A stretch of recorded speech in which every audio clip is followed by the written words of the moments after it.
Hey, Brian, it's Von Franklin. Good morning, DeVon. How are you? I'm good, man. Good morning. How you doing? I'm doing really well, thank you. Thank you so much for taking time to do this interview. I know you're extremely busy and you've had a ton of promotion. Oh, man, not a problem at all. I was definitely excited to get on the line with you, man. Appreciate all the support. Oh, no worries, man. This book is something else. I thought your first one would. I thought you couldn't beat it when you did the first one, but this one is quite a book. Oh, thank you. Yeah, I'm excited about it, man. I feel like, Produced by Faith was a good stepping stone, and then this just kind of takes it to another level. Yeah, absolutely does. So why don't we talk a little bit about, your background? I know that your journey kind of started. Your father had passed away, and you went to live with relatives, and that's when you became involved in the church, and kind of started you on this path. Yes. Yeah. I mean, that is true. I mean, I was always in the church, but it wasn't really until my father died that was the same year that my uncle started the church we grew up in, Wingsville, Maryland Ministries, and in that church in East Oakland really helped give me a foundation and, kind of helped me process my father's death, I guess you could say, in a positive way, because I really had an outlet by which I could begin to deal with, not even know how to deal with the grief, but that being in church and being active was really, really helpful. I mean, very, very instrumental in giving me something positive to put my energy into. And then that kind of laid the foundation for, me getting involved in school and, being involved in student government. And my uncle was always a proponent of excellence, so he always pushed us to do that. So, the combination, interestingly enough, of the church starting the same year my father passed was very, very instrumental. And then you went on to USC and really started buckling down on your goal of becoming an executive, and that certainly worked out. we did okay. You're doing good. I don't think you have anything to worry about. Oh, right on. I love it. So, your first book, Produced by Faith, I have to tell you, came at a point in my life which I'm waiting to hear for 3 jobs. And I saw you on Good Morning America and looked into you and then found your books. And talk about being in the right place at the right time. I couldn't believe it. Yeah, it was pretty amazing. What led you to write that first book? And thank you. What led me to write that? You're welcome, and that's just a blessing. What led me to write the first book?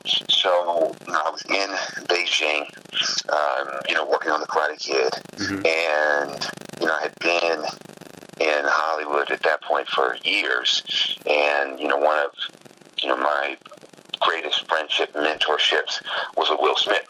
And at that time, I was the executive at Sony that was working on most of his films. And so there I am in Beijing, and this was the first film that I was the senior executive on. And I was really enjoying that, and, it was awesome to have that experience with Overbrook, which is Will's company. And so there I am in Beijing, and we're in between takes, and the Smith family they're having a moment. We're just having fun between themselves. Will, Jaden, Jada, Willow.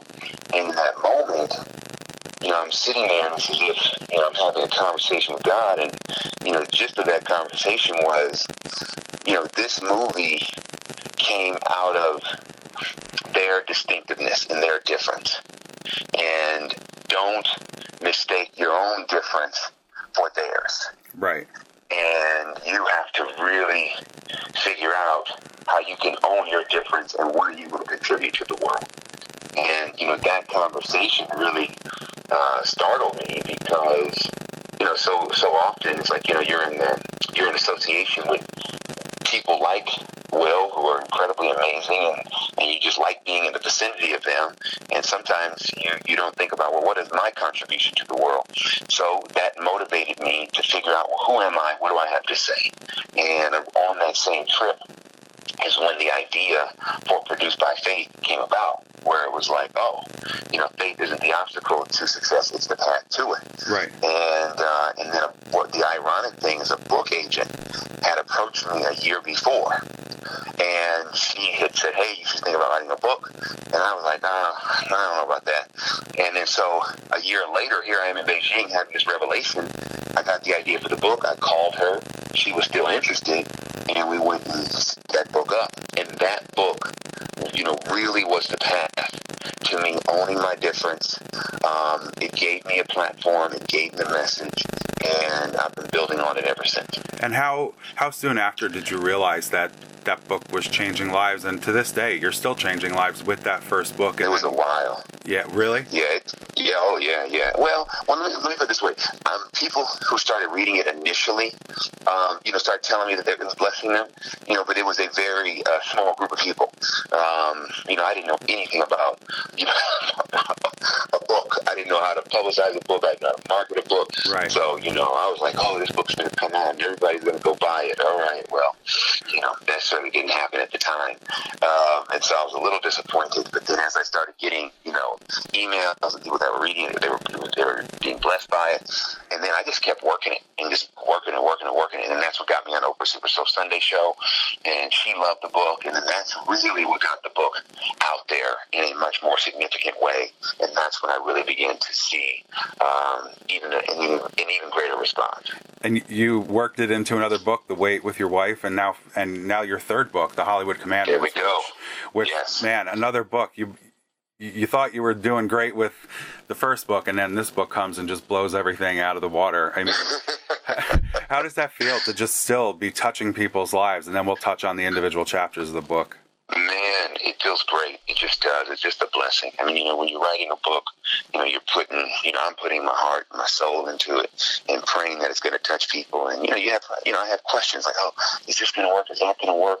And when I say work, I don't mean is it going to sell, but is it going to have an impact? Is it going to resonate?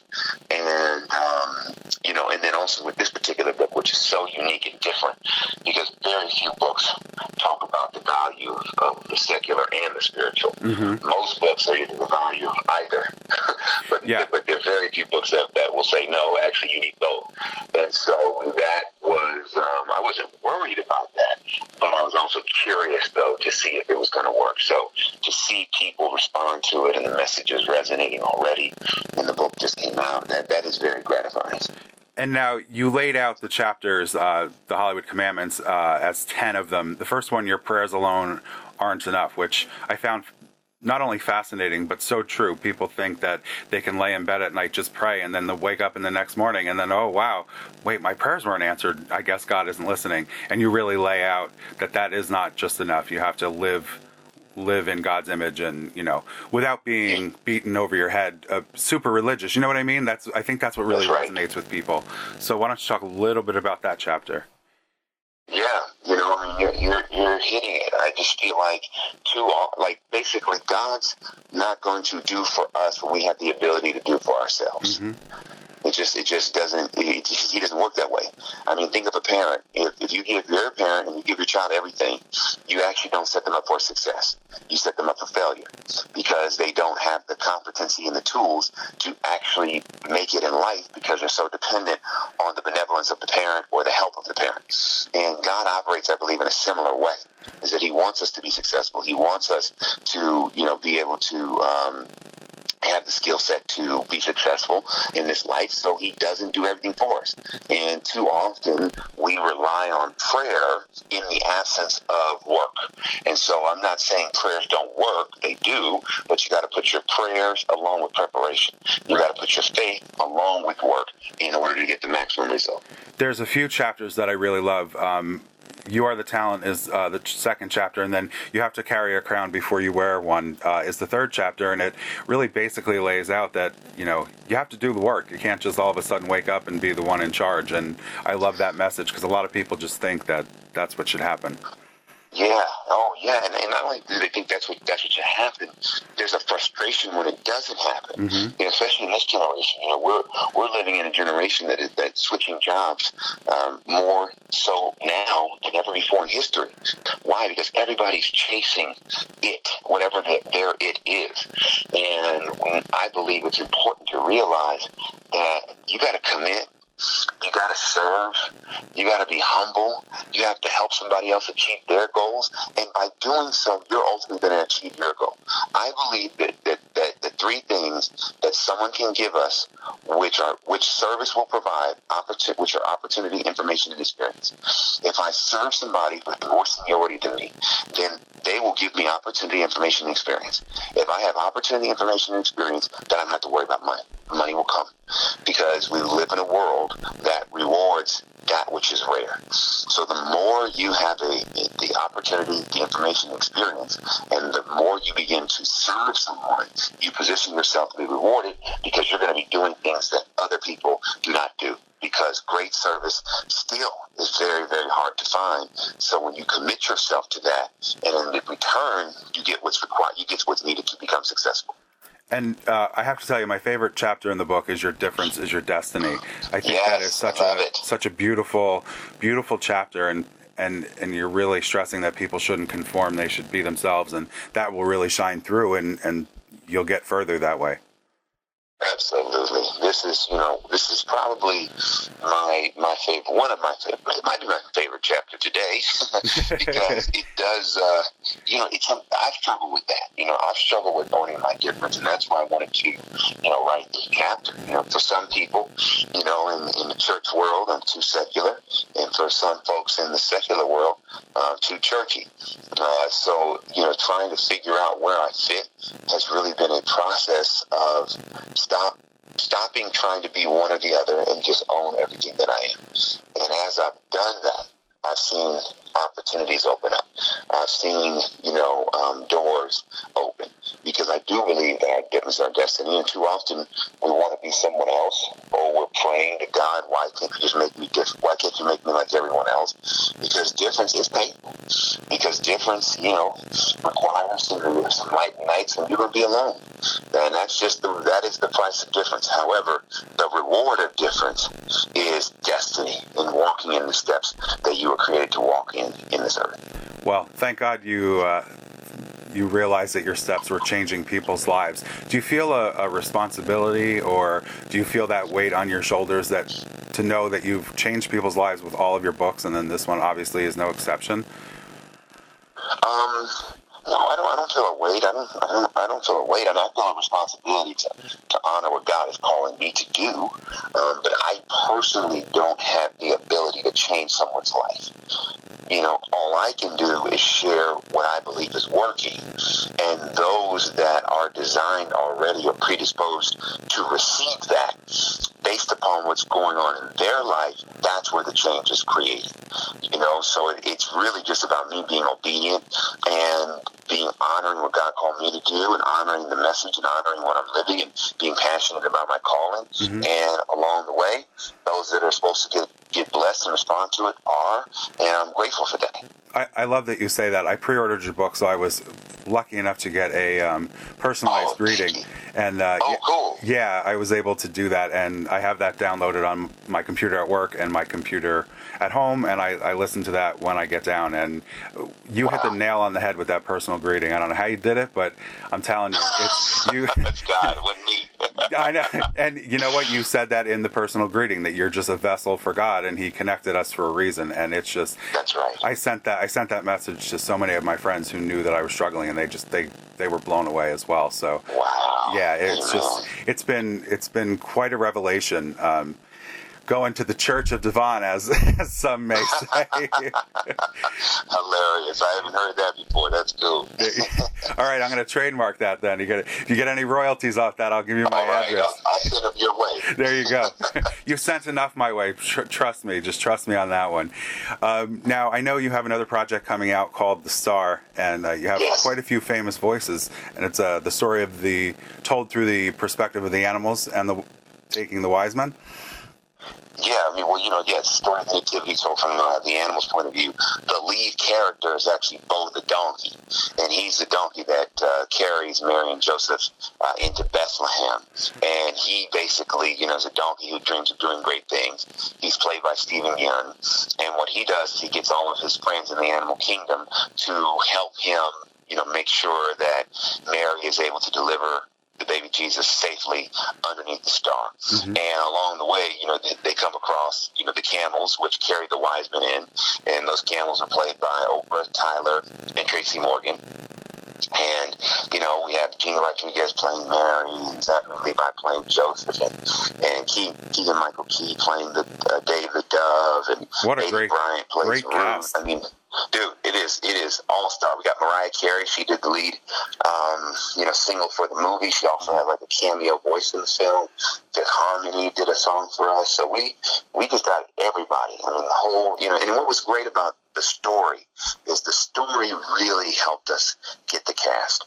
It really was the story that got everybody to come on board. Now you're always hustling, man. You're always putting Facebook videos on. What do you do to unwind and have some downtime just for yourself, and obviously spending time with Meagan? Yeah, a lot of the time, the thing I love to do is do my Matrix, man. My Matrix workout is my downtime. I love that. And then, love going to the movies. I love spending time with our family. Love watching, the right binge-worthy shows. Mm-hmm. So those are some of the things, that I do to just unwind and try to keep some fuel in my tank. And now I saw another interview where you spoke that you might be doing another book that might be fitness / eating based. So I have to tell you that is another book that I am looking forward to. So I hope that comes to fruition and it comes out soon. Yeah, man, thank you so much. Yeah, that someone was asking me, I was like, I know I have one other idea. Now, whether or not after that idea there are more things God's going to want me to write about, I don't know. But I already have the next book. I mean, honestly, I could write the book tomorrow. I'm so excited about it. Well, then get on that plane and start writing. Don't make me wait, DeVon. Don't make me wait too long. I'm not, man. I'm not. But the thing about it is, it's not even the writing of the books. It's the publicizing of the books. Right. So that's the thing that sometimes you got to space some of these things out because certain outlets don't want you to come back if they just interviewed you too recently. So. Well, you can call me all day, every day. It's fine. You're quite a motivator. You're quite a motivator, I got to tell you. Thank you, my brother. I appreciate that. So you head back to California. What's next? You just keeping yourself busy? More. Yeah, I mean, I'm in the process of teeing up my next film, which will be my first film for Fox. Mm-hmm. It's called The Impossible. It's a true story of another true story in the vein of my last film, Miracles from Heaven, of a mother who prayed her dead son back to life. A powerful, powerful story, and so I'm teeing that up, and then we have the Weight Devotional that comes out in October. So excited about that. Yeah, and great. Continuing to push this book and promote and events and all that good stuff. Well, every person on this planet should be buying this book, and if they can't buy it, they should be going to the library and reading it, because it is life changing. I'm telling you, and I'm not just saying that because I'm interviewing you. I'm saying that because it's affected me. And one more question: what is one question that you have not been asked in an interview that you would like to be asked? I always like to ask this. Oh man, that's a good question. I like to stump you at the end. Well, you did. You have. What is the one question? And I gotta think about that. I mean, I think that